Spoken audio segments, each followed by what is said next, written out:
قوة إلا بالله العلي العظيم.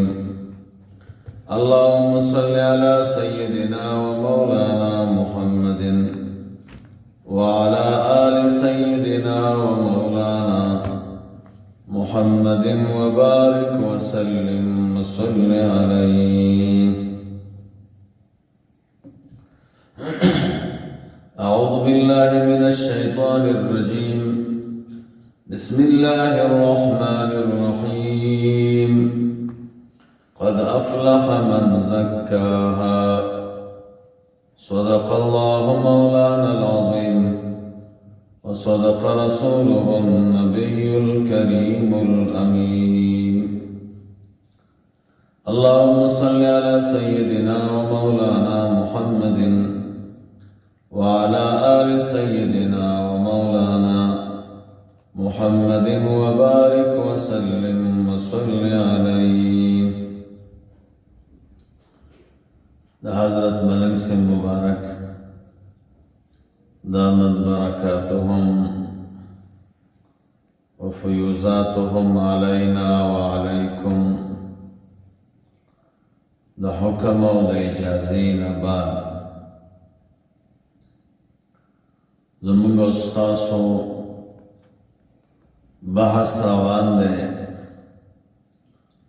دا امام ربانی مجدد الفسانی رحمہ اللہ دا مکتوبات شریف دا اولنی حصی اجمال یوصل و شپیتم نمبر مکتوب پوری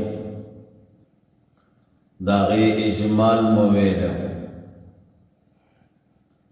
یوصل و یوشپیتم مکتوب امام ربانی رحمہ اللہ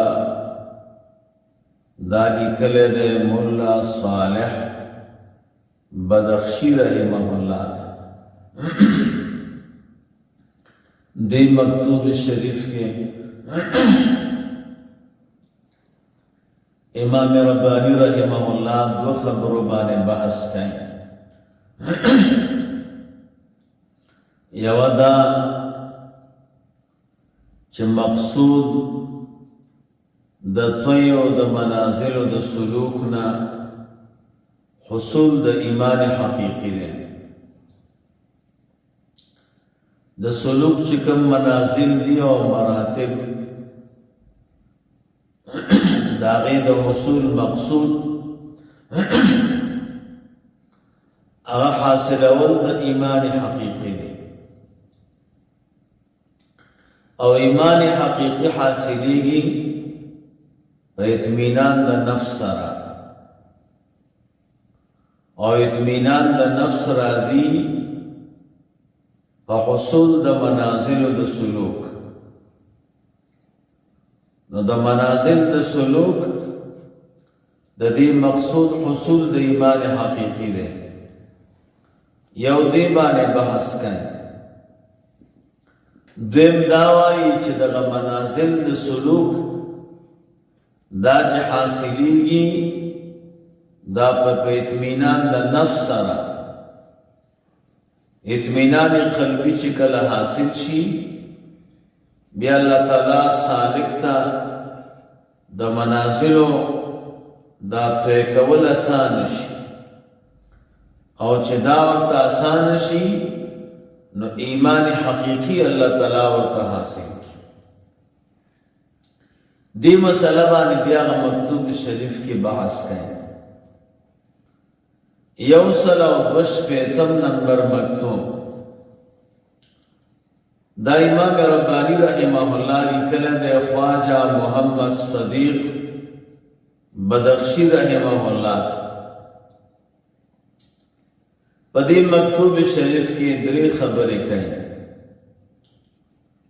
اولنی خبرہ در روزی مبارکی در رمضان المبارک در میاشت در فضیلت پر بیان کی. دویم نمبر خبرہ چی دی میاشت مبارکی سرہ د قرآن کریم مناسبت تے او د قرآن کریم د دی میاشت سره مناسبت.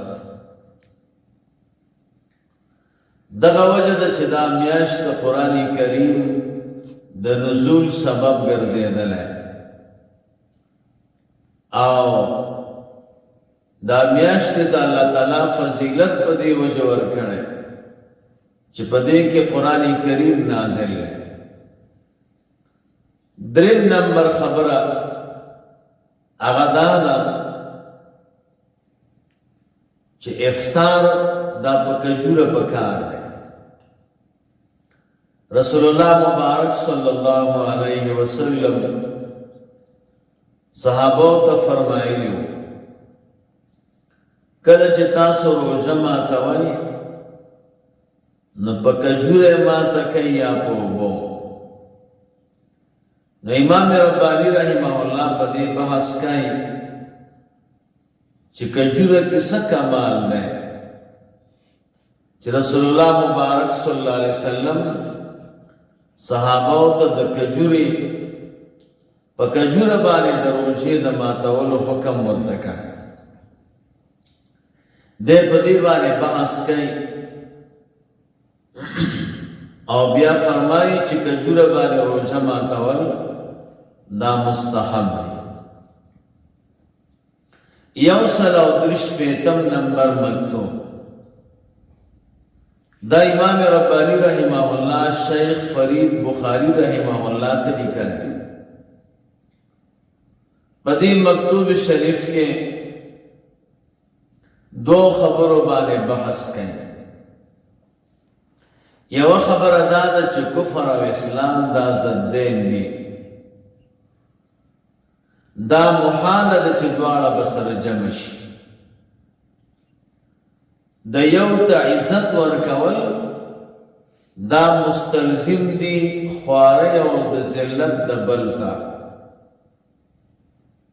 که اسلام ته عزت ورکې کفر به ذلیله کېږي، او که کفر ته عزت ورکې اسلام به بیا ذلیله کېږي.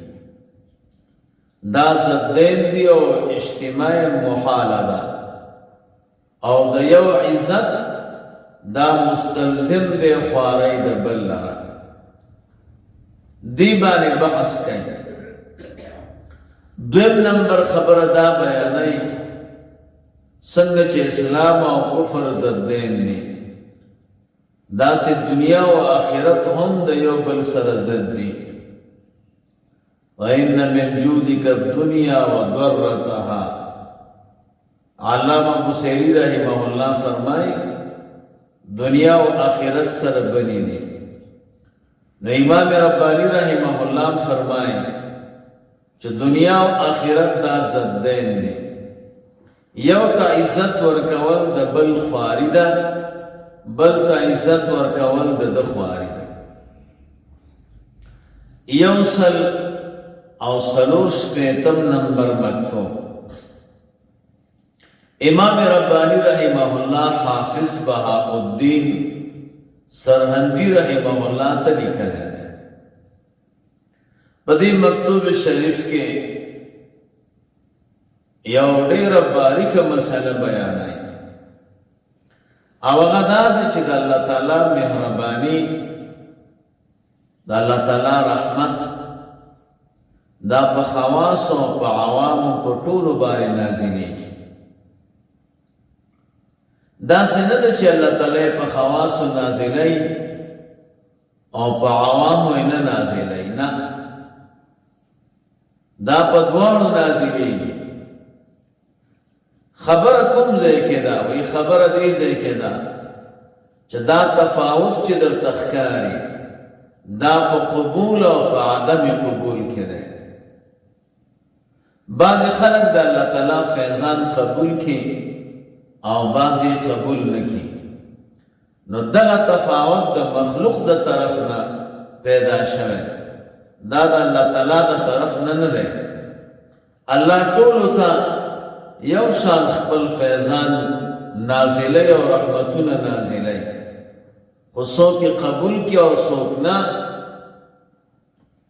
څنګه چې رسول الله مبارک صلی الله علیه وسلم فرمایي د دین مثال د باران دی او د خلکو مثال د ځمکې دی. بعض ځمکه باران قبول کړي خیسته فصل کی او بعضی قبول نکی هغه خورش نو باران کې تاوان نشته زمکه کې تفاوت دا امام ربانی رحمه الله فرمائے دا کوم تفاوت چې در تخکاری دا د قبول او د عدم قبول نه دا د الله تعالی د طرف نه نه بلکې دا تفاوت د مخلوق د طرف نه پیدا یو سلو 55 نمبر مکتوب شیخ فرید بخاری رحمه الله ته لیکل